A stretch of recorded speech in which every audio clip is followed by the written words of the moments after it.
This is going to be one that's difficult to talk about, as opinions are going to vary, especially on Gaim's ending, though not ending.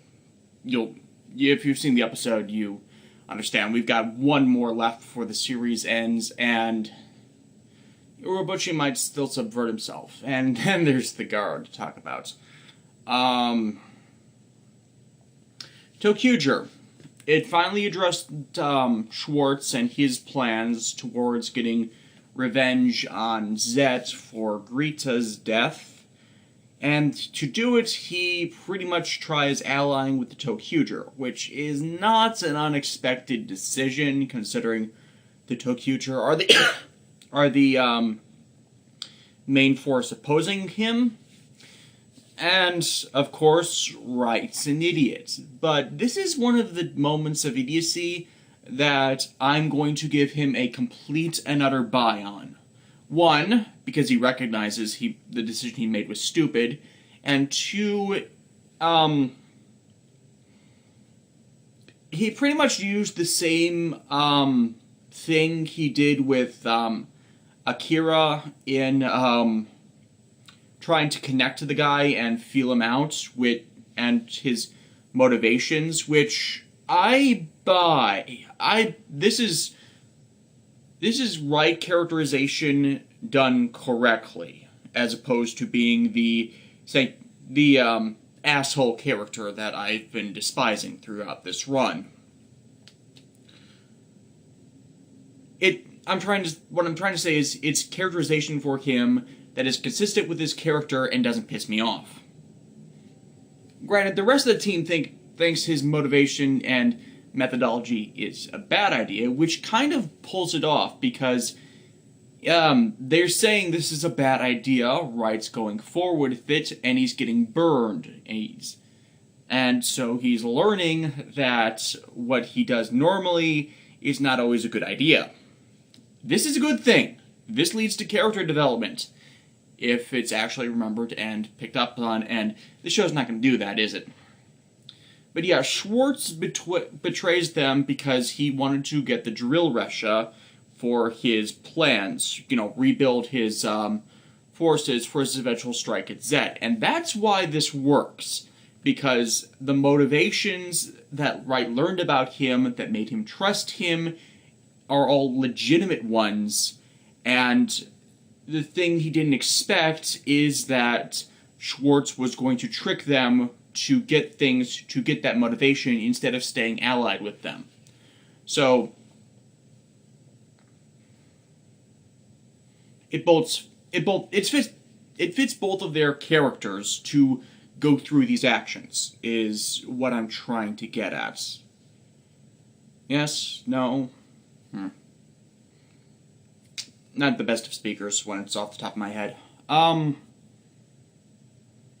yeah, Schwartz gets the drill Resha, and while they're fighting another Kaijin, this Kaijin is Bottle Shadow, and it's based off of two bottles of wine that are stuck together, which I thought was pretty clever. And in fact, it has a ludicrous methodology in and of itself that kind of has the Toqger in and of themselves wincing at it, because every time the guy attacks, he does this monumentous buildup of the nature and the culture of wine. Now, if this was old versus new, old model thinkings, old way thinkings versus new way thinkings, which has been a subtle theme with the steampunk styling of the Shadowline Kaijin versus the new tech-oriented or modern train lines. Yeah, it fits this view of old versus new. Especially with how the adult Shadowline members are all stuck in their ways of thinking, and then here's Zet, the young ruler who thinks he can change things and is being oppressed about it. Granted, Zet is a malicious man. Grita would have been good had Noah not pressured her into the whole marriage thing. Like, getting her to go through with it, because that's when things kind of went weird. Of course, that was going to consume her anyways, so neither here nor there, kind of. And it is facilitating the plot in that Schwartz, someone stuck in his ways, is having to think outside the box to get the power he needs to get rid of Zet, but is backsliding upon what he's always known. So, this is continuing the theme of the villains are better than the heroes in this series. At least from my perspective. Of course, without the drill Russia, that means they can't go to Shadow Towns, which has major connotations for their quest to get home. So the next step along their quest chain, I guess, for the series, is getting back to drill Russia. Again, because it's been stolen before by Schwartz, although it only lasted part of an episode last time. I think that's all. Oh, right.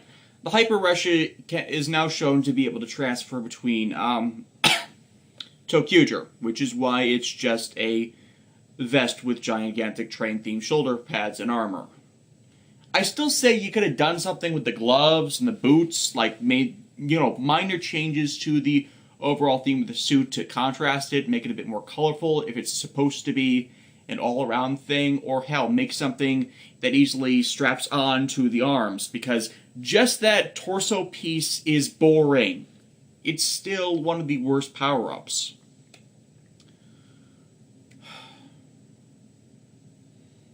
I think that's it. Oh, there is something else. During the main battle, after Schwartz does the betrayal thing, the Toqger don't actually team up to fight him. They're all protecting Akira, who got injured. Again, that seems to be the go-to reason for why the Toqger don't really join in on Right's fights this time, because it's always right. I mean, yeah, we had a bit of this in Kyoryuger, but the others were always off constantly fighting, doing things. They weren't just standing on the sidelines. They were active in these battles, too.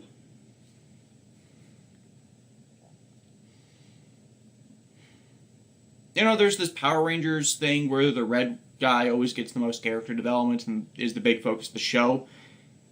Except usually the rest of the cast usually gets something to do, even if the red gets the most focus. I think that's consistent with the Sentai I've seen. The red gets the most focus, but the others all have things to do. This time, it's mostly...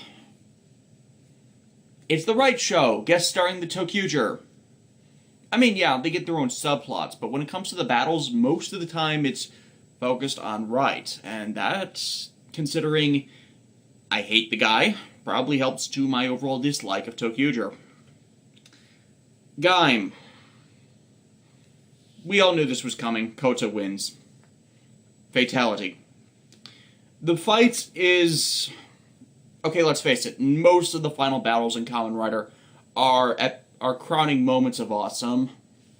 Because Gaito has Kota on the ropes several times before finally dealing a pretty major blow, which would have been accented more had they actually left damage on the armor, because it's rare now that Sentai and Kamen Rider outfits are shown having lasting damage. I mean, yeah, because you have to damage a suit, but you could have put something on it that, you could wash off that could have accented the damage. I mean, we've had sparking, smoking effects on suits before that apparently clean off.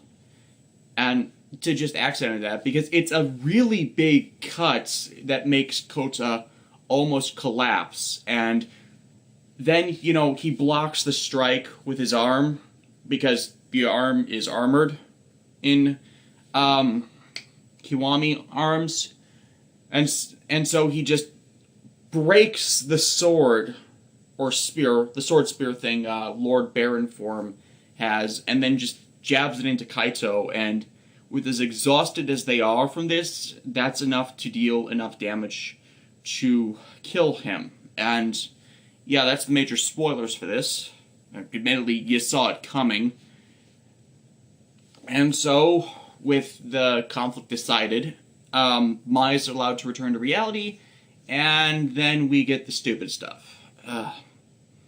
This scene has been criticized as doing the whole Adam and Eve thing. I don't see it. I really don't see it. You know what I see? Madoka and Hamura. Yeah, I'm avoiding the Madoka Y thing, but you know why that is? It got two people ascending to godhood who then place their will over the realm, because they remove everything relating to Helheim from the earth to a barren, lifeless planet that they will make flourish. I think that's where they got the banishing from the Garden of Eden part of it, but it's really not comparable exactly, especially since Eden has already been in place in Kamen Rider. And with all the other mythos stuff, it's just the obvious solution, because you can't destroy the Helheim. Helheim is indicative of the struggle of evolution. Cultures only change and evolve to meet the needs of the now. If there's a need for something, we get it or we die out, as long as we're paying attention to it. That was kind of the thing with Agito. People were gaining the power to spontaneously evolve, but those powers would remain weak unless challenged, and the overlords, the Lord army, and were doing the Overlord of Darkness's will to get rid of it, and that conflict necessitated this rapid evolution in these people that had that power to do so. So it was kind of screwing themselves over it instead of allowing it to be the normal gradual progress, which is what we're into it. Because, evolution is just a easy way of saying changes, a collaboration of changes that evolution is descriptive of a process, which we usually see in the smaller groupings as natural selection. So, I'm trying to describe this correctly and not be scientifically inaccurate off the top of my head. But rapid evolution, changing so vastly, is usually not seen. So, the Helheim facilitating that?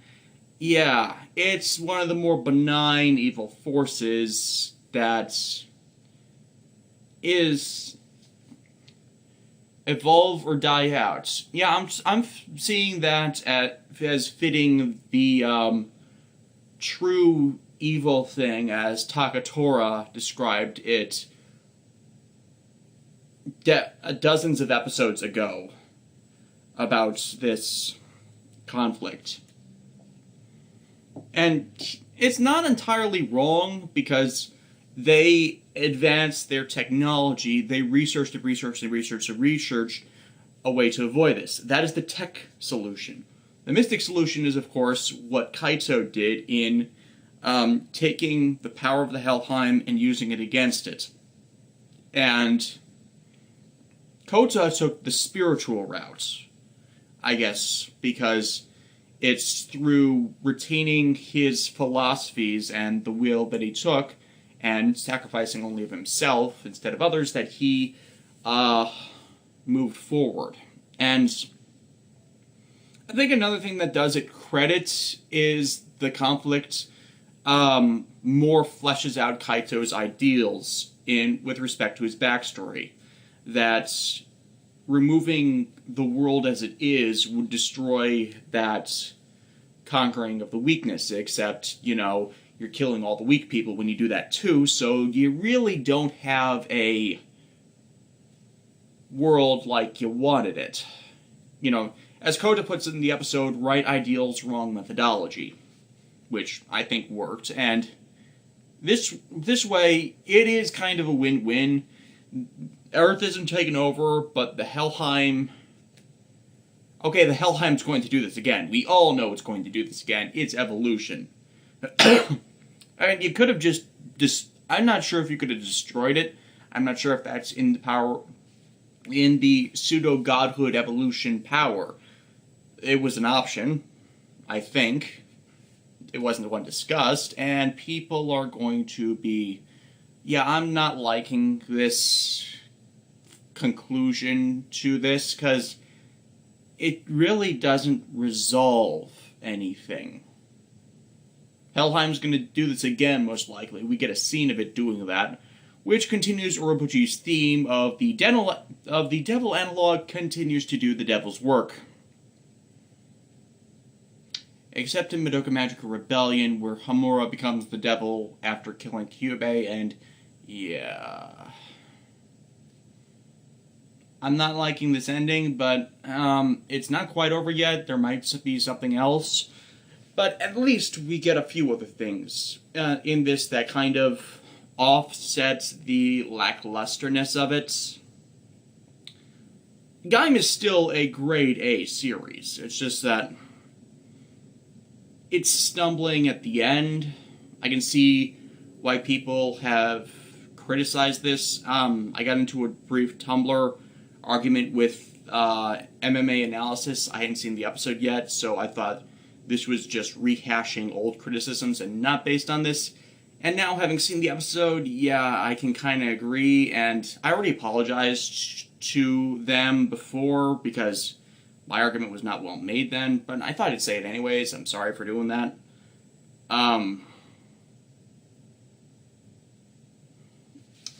It kind of doesn't really... There have been Kamen Rider series that haven't really ended before, and it's been annoying. But this is the second last episode. We're going into epilogue stuff now, and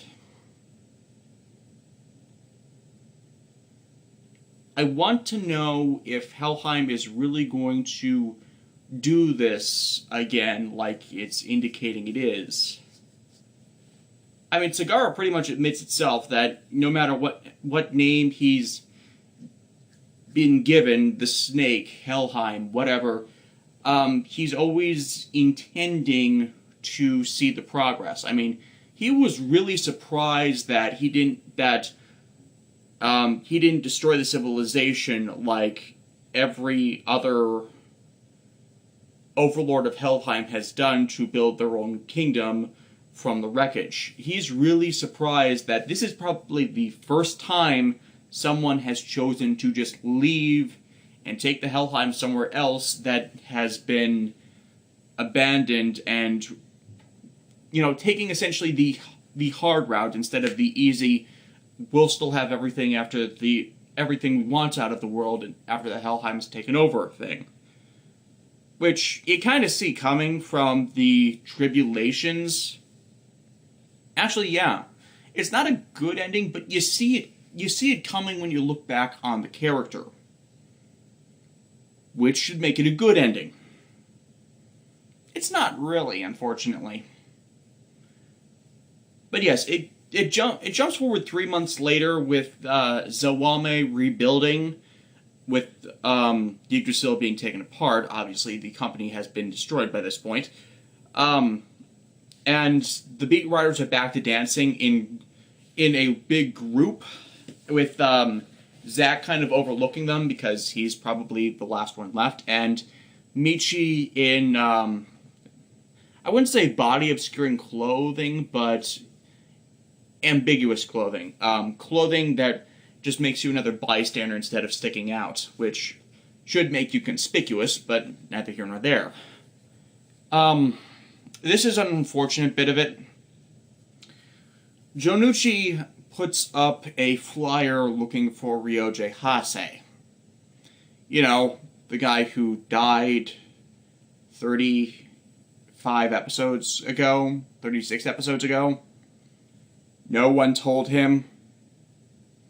I mean, I like that there's follow-up on it, but no one honestly told him. Okay, there are only like 2 or 3 people that are alive now that know about it, which is pretty much just Takatora and Kota. And Kota's on another freaking planet. And yeah, Takatora's alive. We saw that coming, sort of. Because no one that dies in Kamen Rider, except for that one time, that falls into a body of water actually dies. The one time being in Kuga, which I discussed a while back. He was apparently washed out to sea and picked up by some type of vessel, except the whatever trauma caused brain damage and he's been in a coma. And Michi, of course, is looking after him because, after everything that's happened, he is literally all that's had left, and he really regrets, working to kill his brother. And Kota, as a god, comes to Takatora and tells him it's your job now to protect the world, and heals him enough so he can wake up. Yay? I'd call it Deus Ex Machina, but this was shown to be done by Mai with her Overlord powers, Golden Fruit powers, previously. I'm thinking it's in the context of the dream gives him the will to set him started on the process to recovery on his own. And he wakes up, and Michi looks happy, which should make us angry, but with the regret arc I think he's gone into, and the words where he's just a kid, we shouldn't hold him against him. Yes, we do. Yes, we do. The part now is whether he can redeem himself from his douchebaggery that we've seen developing all over the year. I'm probably not gonna like him still. He's still pretty reprehensible, but from the arc, you kind of see where he was coming from. Jonichi also gets a bit of a moment in the episode, aside from the Hase thing, where he's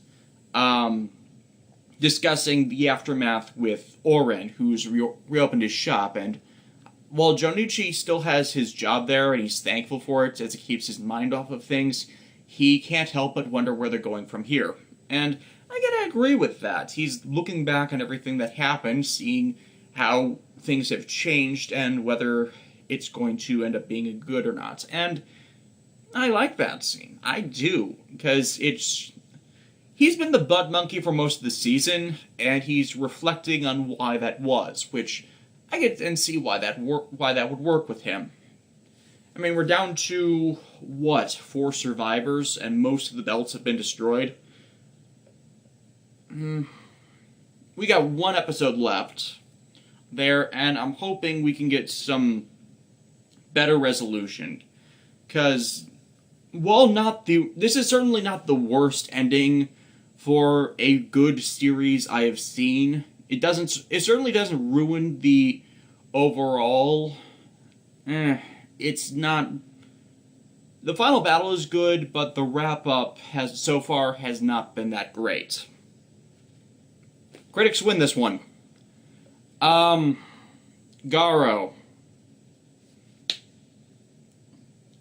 Okay. Chapter of the Black Wolf review is coming up in a little over a week. Speaking of, Kamen Rider Tyson should be up next Wednesday. I swear, it should be up by then. I've just got the audio edited. I'm starting on the clips. It's a long one. It is a very, very long one. In fact, it's going to be longer than the movie itself. Yeah. But on to Garo. Why I was referencing that is, why is Raiga's final enemy a naked woman? Is it because Koga's final enemy was a naked woman? Yeah, Eris transforms into a naked woman. At least the topless one.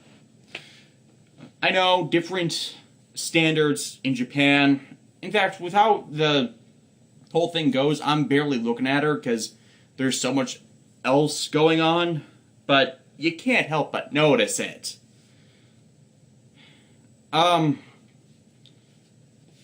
This was not a good one. Yeah, my mindless praise of Garo, not here. Because it's building off of things that were not well established, such as it starts off with Crow's animosity to Garo, which, well, not to Garo, to Raiga. Except we haven't really seen that. We've mainly seen him in the background because he hasn't been doing anything. But no, he's jealous and caustic towards his kindness that has infected Crow as well.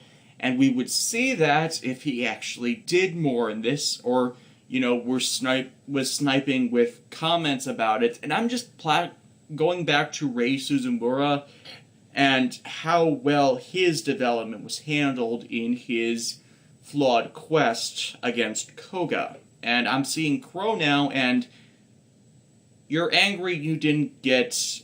You should be angry you didn't actually do anything. That Raiga has been the focus of the season, and anytime you try to get involved, it usually backfired. That's what you should be angry about. Not about Raiga being a kind knight. And then Raiga comes out of nowhere and says, You think I want to be one? And that doesn't seem to fit. I mean, with his anger issues, I could see you think it's easy to stay like this all the time, except it's not taken in that context. And the scene is just not very good. And of course, Ares gets out of Crow and takes roots, and then we have a moment of fridge logic as somehow Ares's preparations to bloom allows her to open tears in the space-time continuum to all points in time and devour horrors from afar to get the power to bloom. Now, I'm remembering Chapter of the Black Wolf and how Messiah needed hundreds, 100, 1,000, I'm forgetting the actual number, of horrors to awaken, and used the Dark Knight Kiba to devour them so she could have her meal in all one place. And yeah, it kind of fits because Ares is supposedly the tier of Messiah that blooms, so it fits the whole horror mythos that to obtain full power, not only would it need to mature, it would need to devour its own kind to do whatever it's going to do. That whole maturation thing. But then the time hole thing comes up, and you realize they had to have planned this far in advance, because the same effects that Ares is using to open her time holes, it's the same effect that swallowed Kaoru in the flashbacks to why Kaoru and Koga are Mr. and Mrs. not appearing in this series. Because one appears and swallowed her, and then Koga followed her. Meaning that Ares's defeat should return Koga and Kaoru and Rei, because Rei was said to have followed them, back into reality. So that's probably going to be the likely series conclusion if we're going to get that. Now, this obviously should make Raiga very, very angry because, one, Ares is the one that caused him to lose his family. Two, should be angry at himself because Ares using his wishes, his, subconscious wishes, to do that means it's his own fault he lost his family. Causality loop. Not exactly a paradox, but cause precedes effect, or is it effect precedes cause? I forget which. Time travel fiction is confusing. Of course, since the problem with, I think, is this, it's doing the same thing to Crow it has all season. He should have been complaining about being left out of the limelight and not, the whole kindness thing. And then he's shoved to the side as Raiga again goes it alone to defeat the horror, like it's been happening all season. Yeah, he climbs Eris's flower thing to get to her core where her manifestation is, and they fight, and it's all not very well handled CGI. I mean, I've seen worse, Kamen Rider Tyson, for example, but it's just, it's not as good as has been seen previously in this season and in the franchise. Of course, Eris, because she can manipulate time, drains the time limit left for Raiga in armored form, so he changes into his Garo Shadow Beast form, because you go past the time limit, you turn into a wolf-themed horror, and then she sicks him on Mayuri and Crow to end the episode. Which means we're down to one Garo episode, which I will also be concluding next week. Joy. Though, the week after, then we have the Garo anime startup. Yay! I'm actually looking really forward to that, because I'm hoping that going back to a darker theme will fix whatever issues Yasuko Kobayashi's been having with Toqger, because Toqger's writing has been terrible, at least with regards to characterization and the day-to-day plots. The story arc plots have not been bad.